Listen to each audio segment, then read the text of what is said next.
자, 함께 만드는 안전한 세상 시간입니다. 추위가 매서웠던 겨울이 지나고 어느덧 따뜻함이 돌기 시작하는 봄의 기운 속에서 신학년 새학기가 시작이 되었습니다. 그런데 이러한 활기찬 3월부터 어린이와 관련된 교통사고가 또 크게 증가한다고 합니다. 그래서 오늘은 어린이 교통사고의 원인과 예방에 대해서 도로교통공단 인천지부 김태환 교수와 이야기 나눠보도록 하겠습니다. 자, 김태환 교수님 나와 계시죠? 네, 안녕하십니까? 예. 자, 코로나 여파에도 불구하고 신학기가 시작이 되면서 각 학급의 학교가 개학을 하게 됐는데요. 개학과 더불어서 학기 초에 어린이 교통사고도 함께 증가를 해서 걱정이 또 많은데요. 이 어린이 교통사고가 어느 정도로 발생을 하고 있습니까? 네, 도로교통공단 타스 통계에 의하면은 2020년 13세 미만의 어린이 교통사고가 8,400건이 발생을 했고요. 이로 인해서 24명이 사망하고 1,500명이 부상을 당한 것으로 나타났습니다. 2019년도에 비해서 사고 발생 건수는 24% 감소를 했고요. 사망자는 14.3% 그리고 부상자 역시 25.6% 감소한 것으로 나타났습니다. 네.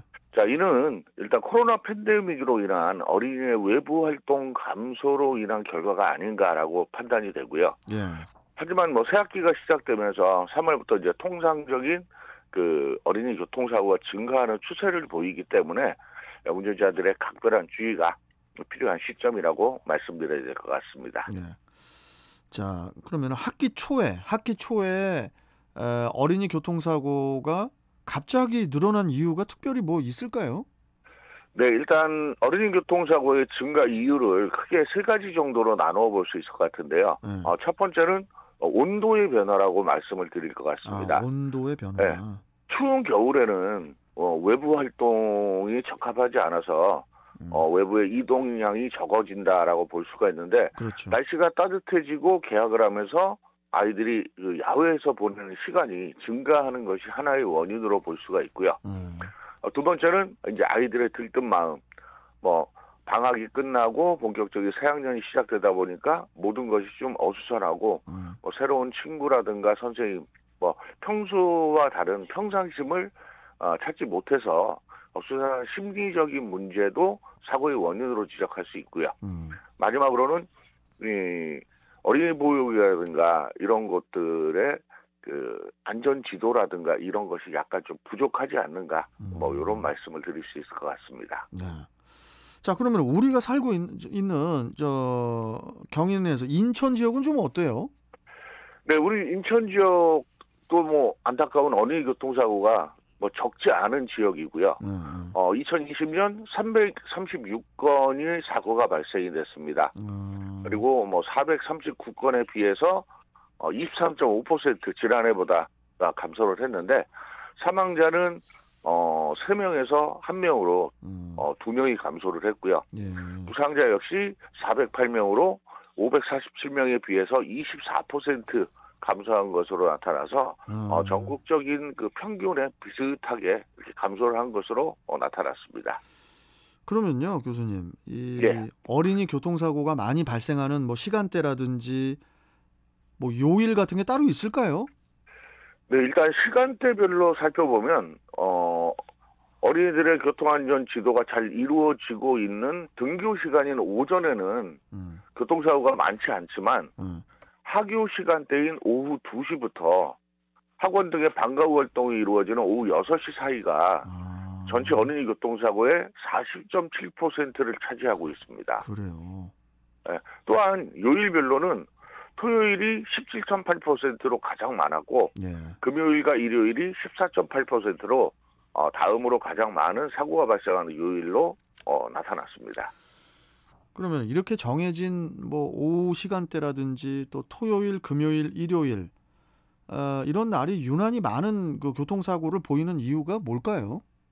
네, 먼저 등교 시간의 경우에는 저학년, 고학년의 등교 시간이 동일하고 출근길에 아이들을 등교시키는 분들도 많고, 그렇죠. 또 학교 주변에 가보면 녹색 어머니나 선생님들 또 모범 운전자나 경찰관들이 지도 활동이 활발하게 이루어지고 있는 반면에 학교 시간에는 학년마다 하강 시간도 다르고 방과 후 수업의 여부에 따라 또 다르기 때문에 지도가 아무래도 등교 시간에 비해서 학교 시간에는 뭐 전무한 상태이다라고 봐도 될 것 같습니다. 예.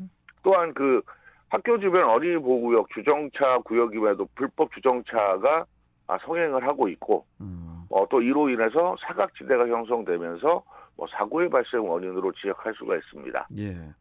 또한 뭐 요일로 살펴봤을 때는 주 5일 근무가 완전히 정착이 되면서 주말을 즐기는 가족 단위의 나들이가 늘어나면서 주말에 차량 통행량이 늘고 가족 단위 이동은 물론 아이들의 외부 활동이 많이 이루어지면서 아이들의 교통사고도 늘어나는 것으로 볼 수 있을 것 같습니다. 그러면요, 교수님, 이 어린이 교통사고는 어떤 특성 같은 게 있을까요? 특성? 예, 대부분의 그 어린이 교통사고 사망자는 보행 또는 횡단 중에 발생하게 되는데요. 예. 자, 특히 도로 횡단 중 사망한 어린이가 66.7%라는 것이 매우 중요할 것 같고요. 또 34.2%의 사망자는 부모나 기타 운전자의 사고에 인해서 차량 내에서 사망한 것으로 나타났습니다.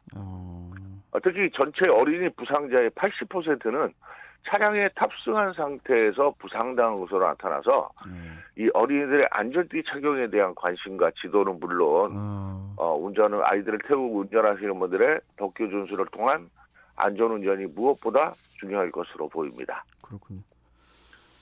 또한 그 아이들의 행동 특성상 무단횡단 사고도 많지만 녹색 신호가 들어오면 안전하다라고 생각하고 뛰어드는 이런 행동이 많이 일어나기 때문에 위험하거든요, 그것도. 예, 그렇죠. 근데 아이들의 특성상 이런 도로 환경이나 이 도로의 종합적인 상황을 정확하게 판단하기 어렵기 때문에 그렇죠. 나타나는 현상이라고 볼 수 있을 것 같습니다. 맞습니다. 자, 마지막 질문을 좀 드리겠습니다, 교수님. 예. 어린이 교통 안전과 관련한 또 다른 또 여러 기타 주의사항 같은 게 있다면 뭐가 있을까요? 네, 어린이의 그 사망자의 대부분이 그 길을 건너다가 발생한다라고 했는데요. 아이들은 모방을 하고 조급하며 몰입을 합니다. 그렇죠. 따라서 이제 운전자뿐 아니라 어른들도 절대적으로 무단횡단을 하지 말아야 될 것 같고요. 또 이런 어린이들의 이런 행동을 보면 역시 따라하는 모방을 하기 때문에 더욱더 주의하셔야 되고 특히 어린이 보호구역이라든가 주택가 이면도로 이런 생활안전구역에서는 조금 더 속도를 줄이고 언제 나타날지 모르는 어린이에 대한 특별한 이 안전운전 대책이 강구돼야 될 것 같습니다. 맞습니다. 자, 오늘은 함께 만드는 안전한 세상 어린이 교통사고의 원인과 또 예방에 대해서 알아봤습니다. 자, 교수님 오늘 말씀 잘 들었고요.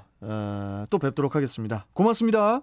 네, 감사합니다. 네, 자, 도로교통공단 인천지부 김태환 교수였습니다. 자, 이제 날씨를 알아봐야 될 것 같은데요.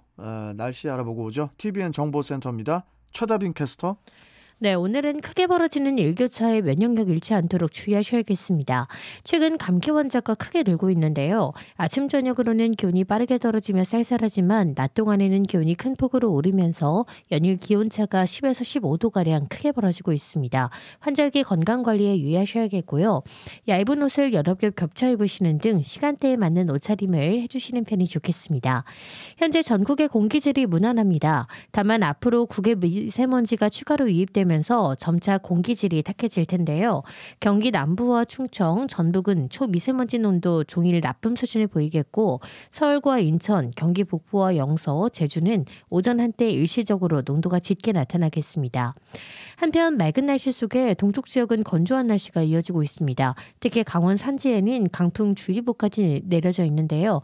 작은 불씨도 큰 화재로 번질 수 있는 만큼 각종 화재 사고에 각별히 주의하셔야겠습니다.